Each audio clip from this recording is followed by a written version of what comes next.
dicey. John Nash in that tiny little car right in the middle, but don't hold back. He won't. Comes. Here they come. Yep, sure enough. Yep, the Corvette bounces straight back out. Looks to the inside. No substitute for cubic inches. No. There is a substitute for brakes. Whoop. Yeah. Oh, gosh. No replacement. Because those Lotus 7s are basically open wheel at this point. Yep. That's probably a Caterham, right? I don't know. I don't know if that's you can't a tell real the one or difference. not. Yeah. Yeah, he actually has one prepared for Group 3. And whoa, and he spins. That's a rare spin for him. Nash got I think he might have clipped that left front on the curbing, and it's kind of swung him around. Luckily, he stayed on the inside, didn't come across track again. And luckily, everybody's avoided him because we do not want to see these priceless cars hit at all. No, and there's Travis Engen up front. But what I was going to say about John Nash is he has one that looks identical to the other. One's prepared for Group 8, and one's prepared for Group 3.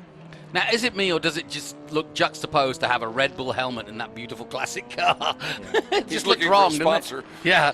The thing I can't ever figure out, and I've talked to GMT about this and JR, is how does an engine fit in there? You know, just the body work and the engine, it just doesn't seem like there's anywhere for an engine to go in that 23. Correct me if I'm wrong, but the original 23s had the Ford 109E. Now, this has got a twin-cam Lotus in it because it's a 23B. But years ago, when Peter Revson was alive, his brother Doug Revson had a 23 with a 2-liter Climax in it, and it was really quick. Now, what would this have in it, this Corvette? Well, it's supposed to have a, let's see, 58. It would have been a 283. I think they went to 327s, I think, in 62. Okay. So that's what it should be. Now, what's in it, I don't know. Okay, so we've got the the 700S is off there just past turn 2. You like that Corvette, don't you? I do. Yeah. I love it. Well, it's a sledgehammer in that. And you think it's got drum brake? Well, yeah. In period, it would have had. Yeah, absolutely. Because if they didn't come in until 65. They used Buick Alphin drums that had Chevrolet part numbers on it. Well, Travis is disappearing, isn't he? Yeah, he's gone. But you're right. Now, looking at that car, you'd think, where is the engine? It's like you'd have to go, it doesn't seem like there's room, does there? Amazing. Now, with your Brabham, you'd be right up there with Travis. You know, strangely enough, the Brabham was a much better car than the 23, but much rarer. They only made 12 of them. Yeah, and they made 23s are all over a lot of 23s. Oh, yeah. So why is that, do you think? Cheaper, I think. Yeah. And Brabham was more into the Formula cars. He built 12 BT8s, and they were all good. So is that John Nash already back up here? Yeah. Wow, that's unbelievable. That's Steve Conson. Oh, he has done well, hasn't he? Look at that. And then that's the Spitfire. Tom Brown, right? Mm-hmm. That's incredible by Nash. Yeah. He's recovered superbly. Well, what do those cars weigh? 900 pounds? Yeah, no, true. But that's still pretty impressive. The knuckle he was in the dragger. dirt Lorna, his wife, I'm sure if she's watching up there in the bleacher, she was so nervous, so happy for him to come back out there. I was saying that there's anywhere between 7 and 11 different surfaces on Sebring. Yeah. And can you feel the grip changes a little bit? I was too stupid to. Well, back then it was mostly all asphalt. Mm-hmm. In the rain you do. Yeah. I can tell you that. Yeah, I can imagine. So, Bill, tell me, how did you get into this malarkey? How did you get into cars in the first place? Do you remember? Always into it. Was the family into them? Or? No, my dad was a fisherman. There you go. He used to tell me, if you don't get these out of your brain, you won't make a living. No, well, and here you are. My co-driver in the Camaro was Tom Neal, and he won the national championship in a Lotus Super 7. And those fenders are terrible. They're big wings. Mm-hmm. So if you look at it, they trim those fenders down and get them tight to the wheel to create a downforce in the front. But he rolled his car into a ball, and they rebuilt it with a Caterham chassis. So 3 different ways to do a British sports car there: the Lotus 7, the Triumph Spitfire, and then the MGB. Yep. And I love the Spitfire because you always have to work on a British car, as you know, but you can lift the hood, sit on the tire, and adjust the carburetor. Yeah. And if you look at how much camber they got in the back of those cars, those cars were famous, particularly the GT6, for tucking an axle under and ruining your day. So they they'd actually tuck in. Yeah, Break if you don't put a lot of camber in them, yeah. Wow. That happened to my friend Mark Craig at Roebling Road a few years ago in his Spitfire. Tucked under? Tucked under, and he went over Yep. the other way. Oh. See, on the Group 44 TR6, they had problems with breaking stub axles. Well, the rules said you could change anything as long as it was safety related. So my half shafts were Mercedes-Benz drive shaft shortened. Well, John Knight's doing a hell of a job here. He's currently in 4th position, but I don't think it's going to be long before he's going to be up there again. Engen crosses the line and puts another good lap in that Lotus 23B. We're watching the number 18 of Tom Brown coming out of Sunset. He's looking good. Yeah. What I love about this, too, is you can't get more dissimilar cars than John Nash's Lotus 7 and Bill Treffert's Corvette. Yep. Yeah. And they run a completely different lap, but at about the same time. Mm-hmm. Well, fortunately for the Corvette, he's got some good straightaways. Yeah. At Lime Rock, he'd be He'd be in trouble. devoured. Yeah. Yeah, Bill Treffert likes to race Road America with us, likes to run Sebring, the big bore tracks. And I like the opposite. I loved Lime Rock. Yeah. That was my favorite. And I like Monterey. Yeah. Yeah. Just saw Steve Conson there in the 5B. Steve Conson has some of the coolest MG race cars. Just love having them come out to these events. And they're always in almost show condition. You know, you look at this MGB up close, and it looks like it's just got a fresh paint job on it. You have to wonder how much more horsepower they're getting today than they had in the day. Yeah. Quite a bit. But given the rules of SVRA, you got to be careful, haven't you? Because like we were talking about brakes earlier, about drum brakes and stuff, you can't overpower these cars now. Yeah. I mean, yeah, you're going to get more power, but you got to be careful because you still got to use a lot of the equipment that was original. Well, one of the problems we had with the TR6, we could develop more power than the drivetrain would take. Right. And you'd start breaking stub axles or gearboxes. So, 220 horsepower was about it for that. Yeah, there's only so far you can go. Yeah, you take an MGB engine that by factory was very loose on its tolerances, and then you go like 40 over and make everything really tight, you can add a lot of power to that. I was told, and I don't know this to be a fact, maybe I shouldn't say so, but when Group 44 ran their MGB, they took one of the bearings out of the motor. They would rebuild the motor after every race. Really? But they'd take the drag out of the motor by running it on one bearing less. Like, so instead of a 5, it'd be like a 4? Yeah. Just one of the middle bearings Yeah. out? Mhm. Huh. That's crazy. And then speaking of, we talk about this a lot, Bill, but then it seemed like Mazda just made a British sports car. They made a Lotus Elan that worked. Yeah, good way of putting it. Yeah. Lotus would Colin Chapp would turn in his grave when he heard you say that, but But it's true. it's true. I mean, any weekend you'll have a 30 or 40 Mazda Miatas racing somewhere. I got a friend of mine that does a Miata spec race. He says it's the best racing he gets into. The only thing is fixing the bodywork afterwards. But that is the Japanese mentality. They look at something they like, see the problem, and then fix it. Well, look at the dimensions of the car. They're very, very similar. Yeah. Yeah, and I always thought that the 240 was their MGB GT. The lines of it look very similar. Uh-oh. Boy, when the 240Z came out, that was a game changer in C production. Yeah. You had Bob Sharp on the East Coast. You had Pete Brock on the West Coast. Did you ever run any B sedans? No, I ran GT3 in a Datsun. Yeah. And mostly I ran Camaros. Okay. I had a bad crash right about 100 yards from here. Yeah. That put me in intensive care for a few days. Oh, gosh. And my wife says, if you're going to keep this up, get something bigger and buy more life insurance. Wow. Yeah, there's that Bridget Yeah. with a different front end, and then that Lotus 11. They are That just is such gorgeous. beautiful cars. They are, really. And, that was kind of the highlight of that. They came out with a 15 and the 17, which never worked like the 11 did. And then they came out with a 19, which was a game changer. But I would have thought back in the day that would look like a space machine. I mean, did. like what the heck is that? It's not a car. Well, think what else was out then in Yeah. 57. Yeah. It must have looked so unique. Still does. Look at wire wheels, really skinny tires. That is the That's the sort of thing you'd do a land speed record in. Yeah. Having restored one, I can tell you that the first generation one had it was like a Ford pickup truck. It had swing axles in the front. And then the second generation had double A arms, and they went from the wire wheel in the first one to the wobbly wheel, the magnesium wheel in the second one. Wire wheels are not the greatest thing to have on a race car. no, but they just look so good. Oh, they do. Anytime Ford Haycock raced a car here a couple years ago with wire wheels, and it's just like anytime anybody races a car with wire wheels, you have my attention. They'll get your attention too. Yeah, when they go bad. Yeah. Do they buckle? They get out around, or they'll break a spoke, and when you break one spoke, that's the what I'm others thinking. start going. That's what I was thinking. Yeah. Got a white flag. Here we go. White flag then. So what happened to Engen? Is he still in the lead? Yeah, he's still so leading. This is second and third. No, it's just.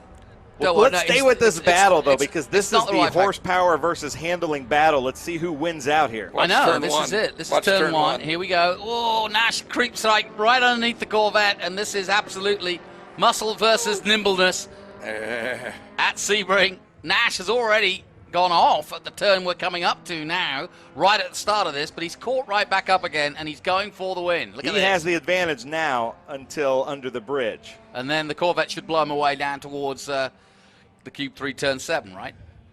I would say the hairpin coming up is going to be the deciding one. I thought turn one, but look at the Corvette horsepower pulled out. bye-bye. Golly. That's the one thing I love about the drone. You really do see how a car pulls away and what the traffic is in front of him or behind. Let's see on the brakes here. Well, we Drive said a those wide drum car beat- here. Yeah. And again, he should have the advantage. Yeah, catches right back up, but now he should spread out over the Fangio straight and then catch up through Collier again and tower. But from 10 to 15, turn 10 to 15, John Nash should really close the gap. Yeah, I'm but surely surprised the he Ullman, hadn't. the Ullman straight should kill it, though. Well, Roger's here. That's always good. Roger's in the house. The Team Penske are arriving. I don't think he's going to catch him. No. Well, he's going to catch him as they go into 16, but by then it's too late. Yeah, then it's too long of a straightaway. But look at the size differentiation So between these two cars. He's catching right up. Yeah, but then horsepower. Bye.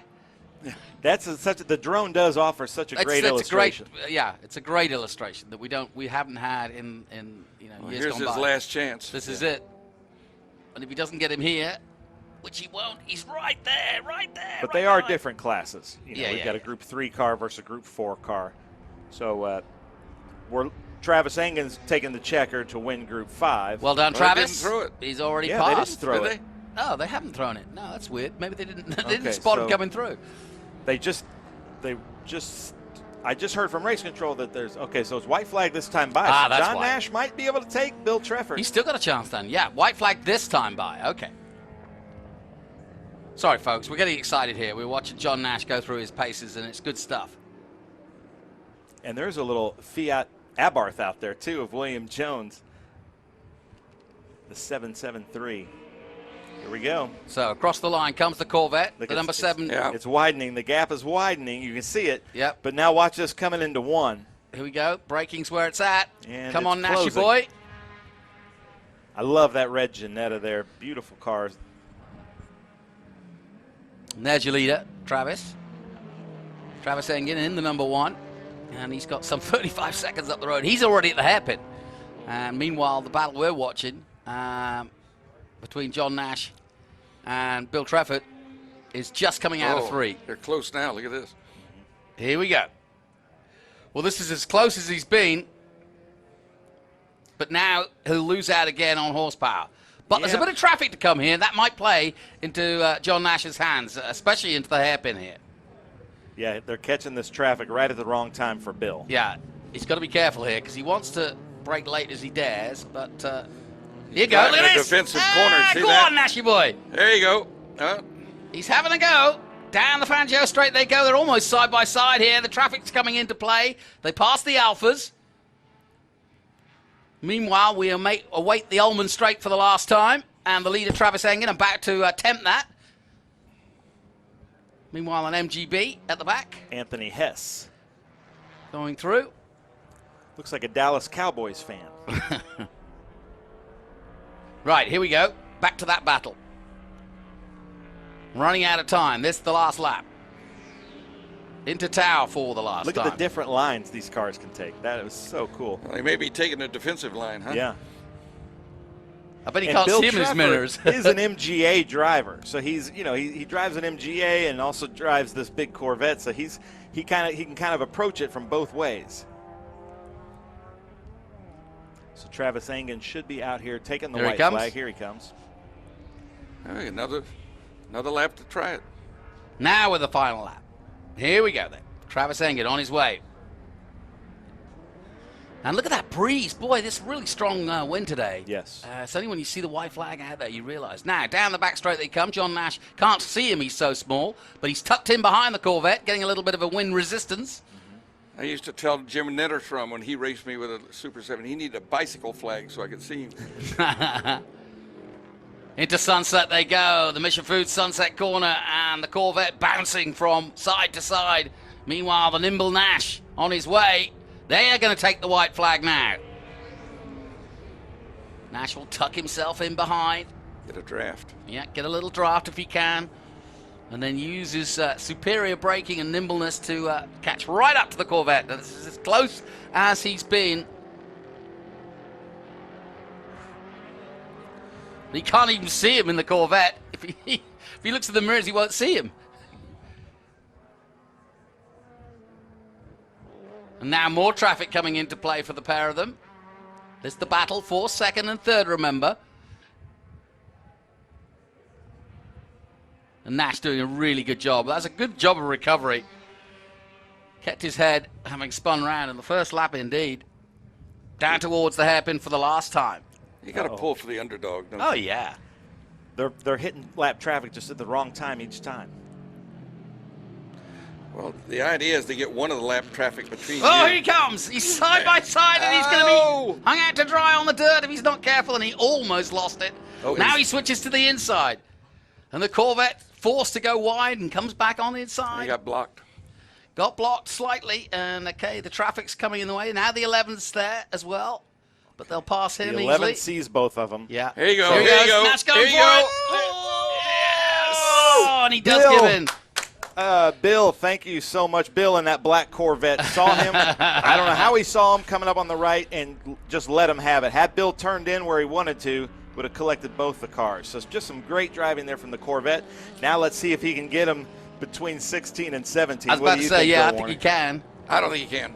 You don't. You think No. he's too far ahead? Yeah, he's too far ahead. But I tell you what, this may have been the best race of the weekend. Yeah, I can say, But yeah. it's all about his exit speed.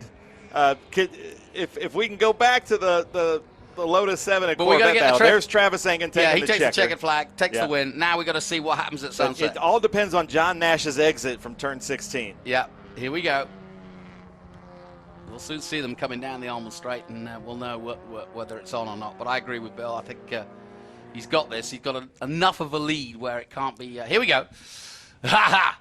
Now, can the Corvette use the grunt? I bet you this straightaway feels so long to John Nash right now. He's got it planted, I guarantee you that. Okay, oh, he's got covered it. He's covered It's it. over. Yeah, it's over. You know, it's kind of funny. You get into a battle lap after lap after lap. And if you ever break through, it seems like, boom, you're gone. Yeah. Good point. Then you can drive your own line. As you say, Bill, best race of the weekend. Well done, Nash. And that was really good racing. That was good. That was just fun to watch, Yeah. you know, and we're all here hitting our own brake pedals. Yeah, man. yeah. David and Goliath. Can't beat it. Beautiful cars, both of them, though, but very different. But Bill Treffert did win his class, Group 4. Yeah. John Nash won Yeah. Group 3. Travis Exactly. Engen got first in Group 5. But no matter what, you always want to be, you know, you always want to just overtake that next car. Sure. Well, Bill Warner, it's you Yeah, know, delightful. You've been Thank you. so instrumental to the growth of the collector cars here in North America, and thank you so much. It's been an honor to just Yeah. be around you this weekend. It's my honor. Thank you. Loved watching you in the Tullius, the Group 44 car you had with us in Amelia Island a couple of years ago. You know, that was a great car. There are days I wish I hadn't sold it, but you have to get practical about it. Yeah. All right. Well, we got to take Good luck a break. tonight. so much. Oh, my pleasure. And Yeah. good luck tonight. Yep. knock 'em in the aisles, as they say. But Yeah. thank you very much. Our Grand Marshal, Bill Warner, joining us here in the booth, and what a delight. We'll take a short break. We'll be back with our final race of SVRA and the Speed Tour from Sebring after this.